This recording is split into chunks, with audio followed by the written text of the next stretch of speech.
وہ جانور ہے، رب کا حیا کرتا ہے، رب کو پہچانتا ہے، یہ بات کہی، وہ محمود اٹھا ہی نہیں، بہت مارا، مشکل سے اٹھا، یمن سے کی طرف دوڑتا تھا، بیت اللہ کی طرف نہیں گیا۔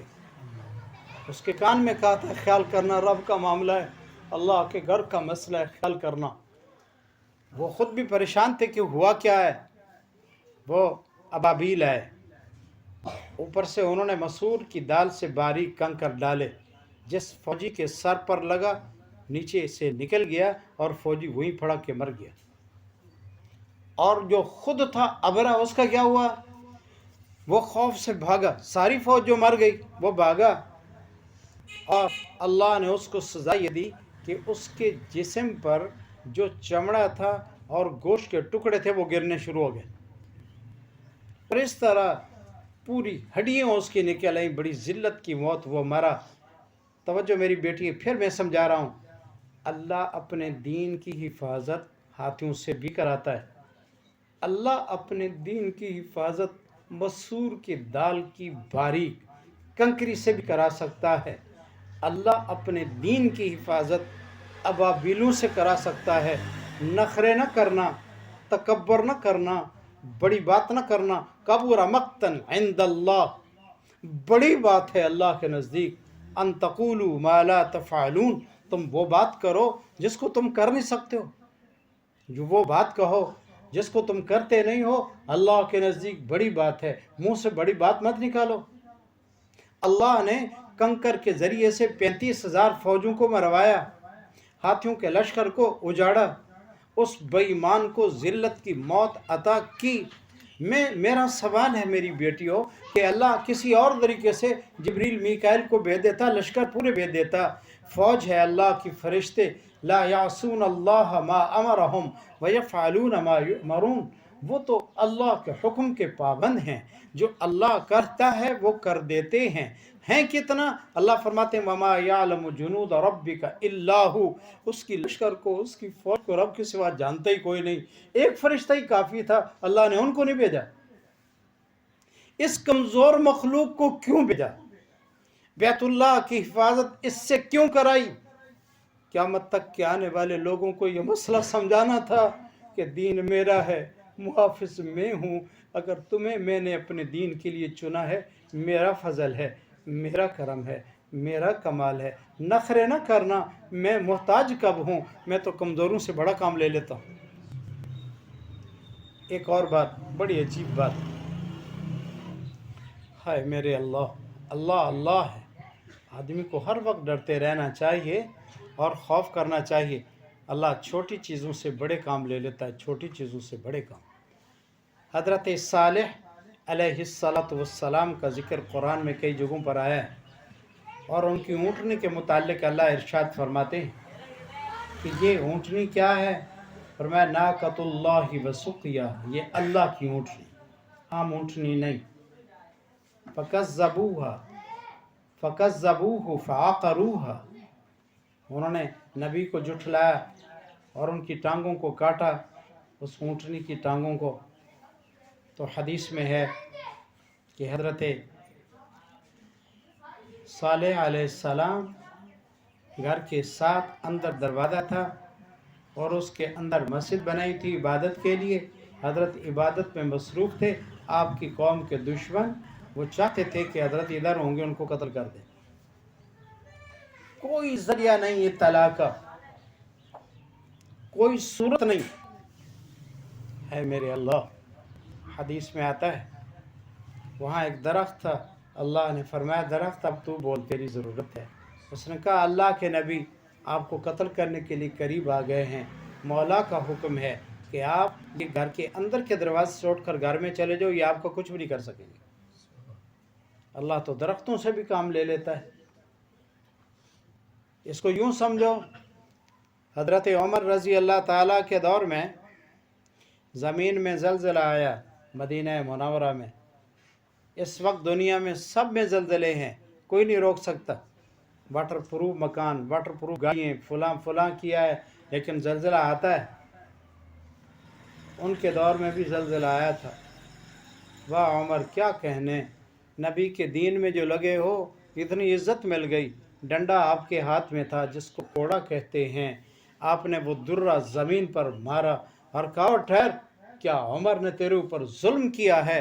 ساری دنیا میں زلزلے ہیں لیکن صدیاں گزر گئی، مدینے میں زلزلہ نہیں ہے. یہ حضرت عمر کی ڈنڈے کی برکت ہے. تو اللہ ڈنڈوں سے زلزلوں کو روک سکتا ہے. اس وقت پوری دنیا میں بندوں کے قتل کرنے کے لیے کیا سے کیا بنایا ہوا ہے.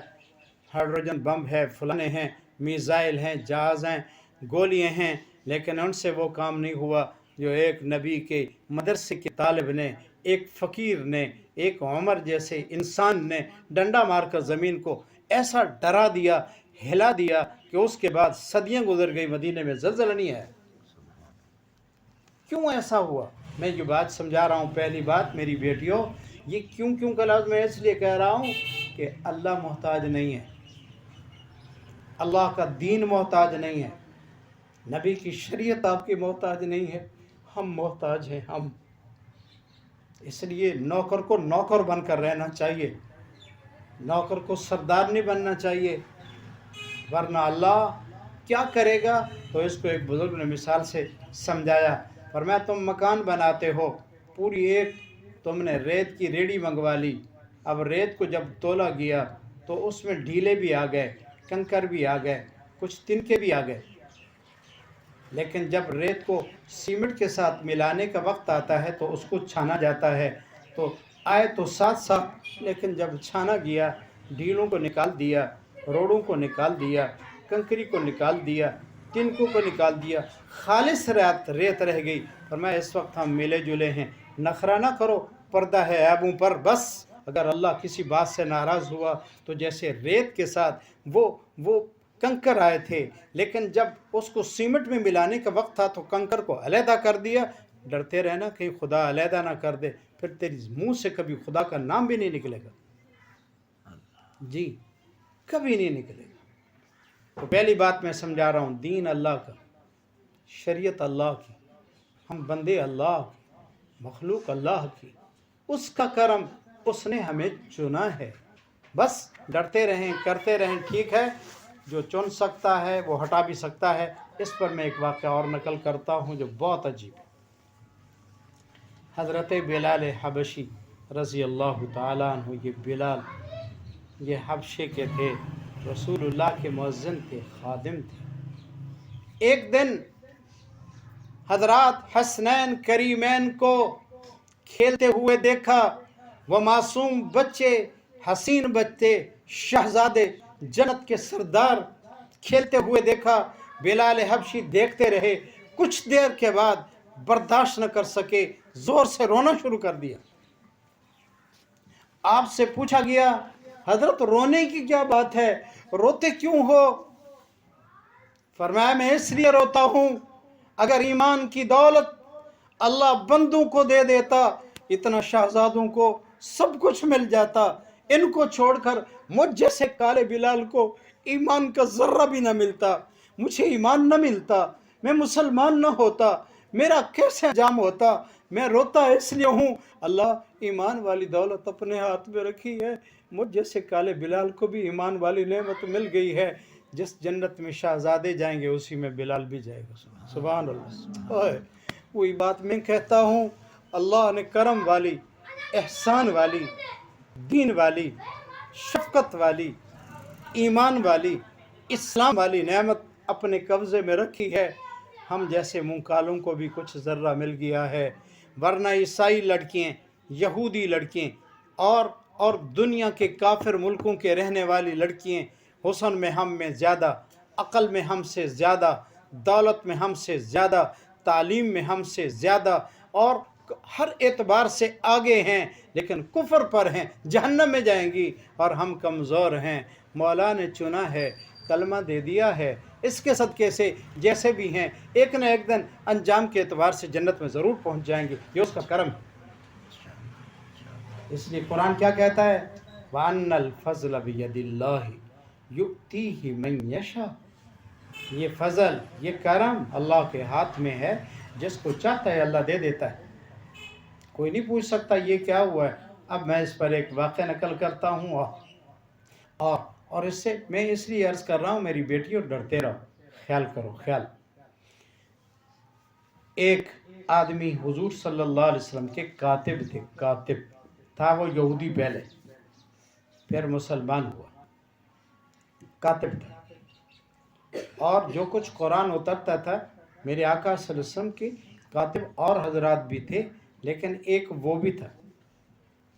ایک قرآن کی آیت اتری، اس نے کہا ایسے تو میں بھی کہہ سکتا ہوں، یہ گستاخی کی، ایسے تو میں بھی کہہ سکتا ہوں جیسے یہ تم آپ لکھوا رہے ہو میں، یہ اعتراض، یہ گستاخی، یہ بے ادبی کی وجہ سے اب وہ مسلمان نہیں رہا، دوبارہ یہودی ہو گیا۔ حضور اکرم صلی اللہ علیہ وسلم فرمایا اللہ کی زمین اس کو جگہ نہیں دے گی۔ مرتبہ دیکھو، وہی اترتی ہے، وہی لکھتا ہے کرام برر، وہ ہاتھ برکت والے ہیں، فی صحف مکرمہ، وہ عزت والے صحیفے ہیں، بِأَيْدِي سفر، جو اس کو لکھنے والے ہیں وہ بھی اللہ کے عجیب عظیم انسان ہیں۔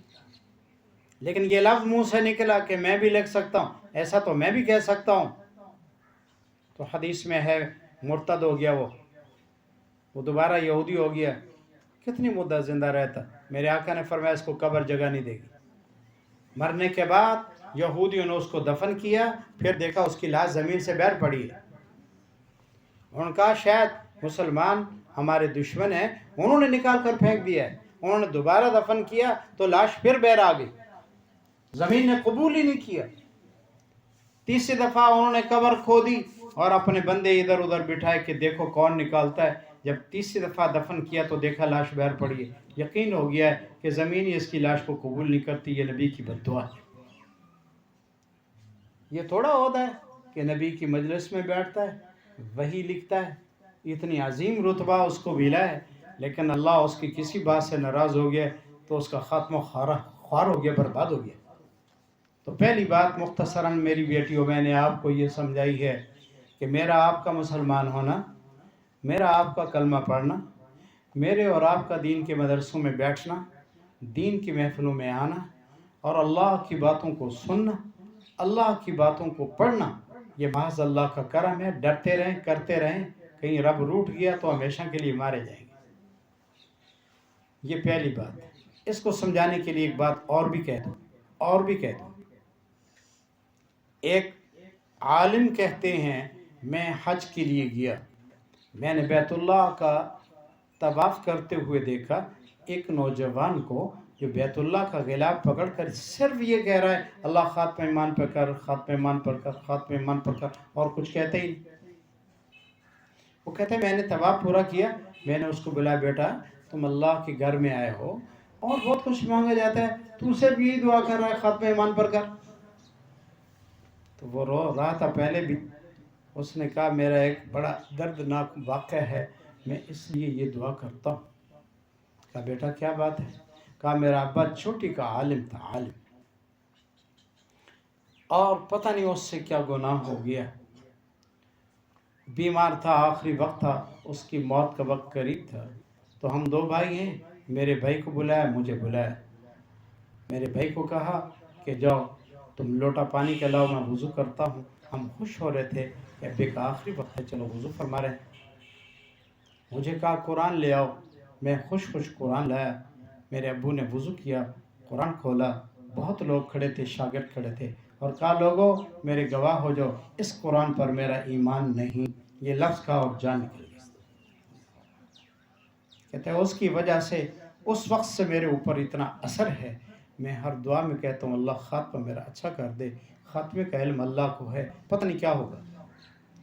یہاں ٹھیک ہے ہم خطیبہ ہیں، ادیبہ ہیں، مصنفہ ہیں، قاریہ ہیں، حافظہ ہیں، محدثہ ہیں، سب کچھ ہے، لیکن ایک اللہ والا کہتا ہے ایسے رہے کہ ویسے رہے، وہاں جا کے دیکھیں گے کہ کیسے رہے۔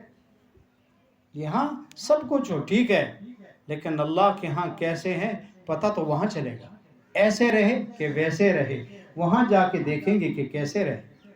اور اسی کو شیخ زکریا رحمہم اللہ تعالیٰ نے یوں فرمایا فَسَوْفَ تَرَى اِذَا انْكَشَفَ الْغُبَارُ أَفَرْسٌ تَحْتَ رِجْلِكَ أَمْ حِمَارُ۔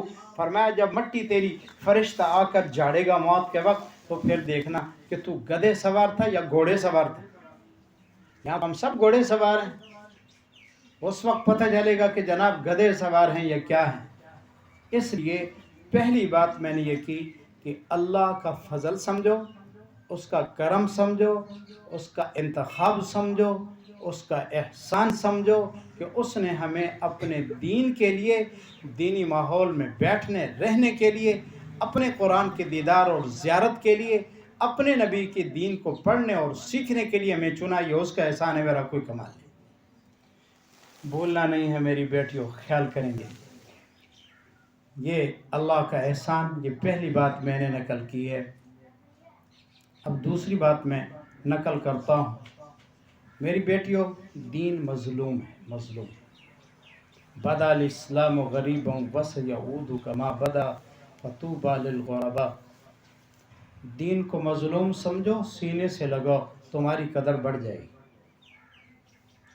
ہماری عزت دین کی وجہ سے، ہماری شان و شوقت دین کی وجہ سے. کیا وجہ ہے؟ اسکول کے لڑکوں کے پاس جا کر لوگ کیوں نہیں کہتے کہ استاد جی، ماسٹر صاحب، میری اماں بیمار ہے، دعا تو کرا دو. 2-3 دیگیں پکائیں، وہاں لے جائیں، طلبوں کو کھلا دو، اور میرا ابا فوت ہو گیا، ذرا قرآن خوانی کرا دو. ادھر کیوں نہیں جاتے؟ کالج میں کیوں نہیں جاتے؟ یونیورسٹی میں کیوں نہیں جاتے؟ اور جھونپڑے میں پڑھنے والے قرآن اس کے پاس کیوں آتے ہیں؟ دعا کرا دو، طالبوں کو یہ تھوڑا کھلا دو، ذرا ان کو کہو میری امی بیمار ہے، دعا کر دو. وہ سمجھتے ہیں یہ فرشتے ہیں، یہ اللہ کے مقرب، یہ اس کا دین پڑھتے ہیں. ان کے اگر یہ ہاتھ اٹھ جائیں گے تو میری امی کو صحت بھی مل جائے گی، میرا مرا ہوا ابا بھی بخشا جائے گا. اگر یہ دعا کر دیں گے، مولا قبول کر کے ان کی لاج رکھتے ہوئے میری بگڑی کو بنا دے گا. اس لیے دعا آپ سے کراتے ہیں. یہ نہیں کہ آپ سونے کے بنے ہوئے ہیں، آپ بھی انسان ہیں، ہم بھی انسان ہیں. یہ تو مولا کا کرم ہے، اس نے پردہ رکھا ہے. ایک بزرگ کی بات سنا دیں، میری بیٹیوں کو بات اور آسان سمجھ آئے گی. ایک بزرگ تھے، ان کے بعد جو آتا کہتا دعا کرو، تو حضرت ہاتھ اٹھاتے، کہتی یا اللہ، یہ آیا ہے بندہ تیرا، میں تو اس سے درخواست کرتا ہوں اس کی ضرورت کو پورا فرما دے. دعا کرتے رہتے تھے. تو پتہ نہیں ان کے دل میں خیال کبھی آیا ہوگا، تو میرے مولا نے اس کے دل میں ڈالا. اس کو کہتے ہیں القا، اور یہ حدیث سے ثابت ہے کہ مومن کے دل میں اللہ کی طرف سے بات ڈالی جاتی. القا ہوا. کہا او تو نخرے کرتا ہے، تیرے پاس لوگ آتے ہیں، دعا کرا، تو اپنے آپ کو بڑا سمجھتا ہے، میرے پاس تو ہے کیا؟ اللہ نے فرمایا اگر میں تیرے عیب ظاہر کر دوں تو تیرے منہ پر تھوکنے کے لیے بھی کوئی تیار نہیں ہوتا. تو میرا کرم سمجھنا، میں نے پردہ ڈال دیا ہے. اتنے تیرے عیوب اور کوتاہیوں کے باوجود بھی لوگ آپ کو کہتے ہیں دعا کرو. تو دوسری بات میں سمجھا رہا تھا کہ یہ دین مظلوم ہے. اپنوں نے ظلم کیا، غیروں نے ظلم کیا، دین والوں نے دین پر ظلم کیا، جہلوں نے ظلم کیا، میڈیا نے ظلم کیا، حکمرانوں نے ظلم کیا. دین مظلوم ہے، ہر طرف دین کے خلاف ہماری یلغار ہے اور دین پر حملے ہی حملے. اسی کو شیخ لاہوری کی بات میں نقل کر کے، سادہ کر کے، آسان کر کے بیٹیوں کو سمجھاتا ہوں. شیخ مولانا احمد علی لاہوری رحمۃ اللہ علیہ فرماتے ہیں عالم رویا میں دیکھا میں نے ایک ماہ جبیں، گوشہ مسجد میں بیٹھا تھا غم گوئنہ حزین. پتہ میں نے خواب میں دیکھا کہ ایک مسجد کے کونے میں بیٹھا ہے، ایک نوجوان ہے، بہت غم زدہ ہے. عالم رویا میں دیکھا میں نے ایک ماہ جبیں، او چاند سے کی طرح حسین و خوبصورت ہے، لیکن مسجد میں بیٹھا ہے، بڑا غم زدہ ہے. عرض کی میں نے اس کو، اے نو نحال، میں نے اس کو کہا اے نو نحال، اے نو، ٹھیک ہے، کہتے ہیں حضرت کو سلام علیہ جزاک اللہ. کہتے ہیں میں نے ان سے کہا اے نو نحال، اے شہزادے، سچ بتا اپنا پتہ کس چمن کے ہو تو نو نحال، حور ہو پری ہو تم کیا ہو؟ مجھے سچ سچ تو بتاؤ، تو کون ہے؟ تیرا حسن بتاتا ہے کہ تو عام نہیں ہے.